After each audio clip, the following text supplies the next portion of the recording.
ये बात तब की है जब मेरी उम्र लगभग 14 साल की थी। मैं अपने स्कूल टूर पर गया हुआ था, जो कि सिटी से बहुत ही दूर था। हम स्कूल से लगभग 9 स्टूडेंट गए हुए थे। हमें एक ही रूम में रोका गया था। जब रात के 1:30 बजे तो मुझे रूम के बाहर किसी की आहट सुनाई दी। मैं उठ गया और बाहर जाकर देखने लगा कि कौन है, लेकिन कोई भी नहीं दिखा मुझे। मैं दोबारा फिर से सो गया, लेकिन कुछ देर बाद हमारे रूम के दरवाजे पर खटखट की आवाज़ें हो रही थी। इस बार कोई था जो कि दरवाजे पर दस्तक दे रहा था। मैं बहुत डर गया और मैंने दूसरे लड़कों को भी उठा दिया, ताकि अगर कोई है तो मैं अकेला ना पड़ जाऊं। मेरे दोस्त ने दरवाज़ा खोला और देखा कि इस बार भी कोई नहीं था। अब तो मेरी हालत पूरी तरह से ख़राब हो चुकी थी। तभी बगल में रहने वाले रूम से चिल्लाने की आवाज़ें आने लगी।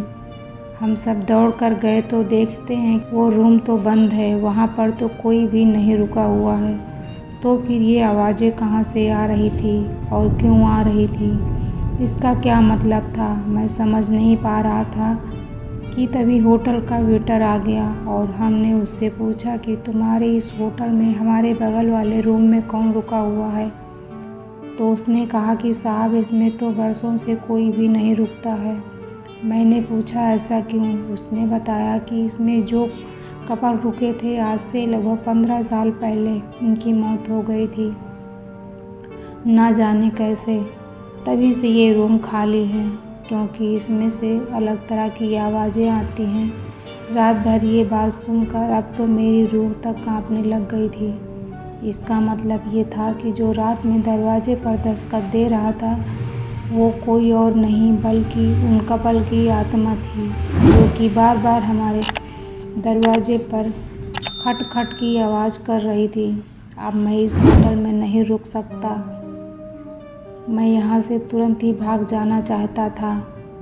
हम सब ने प्लान बनाया कि हम यहाँ से वापस चले जाएंगे कि तभी बगल वाले रूम का दरवाज़ा खुल गया और उसमें से एक लेडी बाहर निकली, जिसका मुंह पूरी तरह से जला हुआ था। सभी लड़के इधर उधर भागने लग गए। हम सभी भाग के अपनी स्कूल वाली गाड़ी में बैठ गए और ड्राइवर को भी सारी बात बताकर वापस जाने को कहा और ड्राइवर भी वहाँ से चल दिया। मैंने पीछे मुड़कर गाड़ी से देखा तो वो लेडी रोड पर खड़ी थी और हमारी ओर ही देख रही थी। हमने अपनी जान बचाई और सही सलामत अपने घर आ गए। ये था भूत का रहस्य दोस्तों। ये कहानी आप लोगों को कैसी लगी कमेंट करके हमें ज़रूर बताएं। तो अगर आपको हॉरर स्टोरी देखना या सुनना पसंद है तो प्लीज़ वीडियो को लाइक और चैनल को सब्सक्राइब कर लें। मिलते हैं आपको एक नई वीडियो में नई स्टोरी के साथ। तब तक के लिए बाय बाय।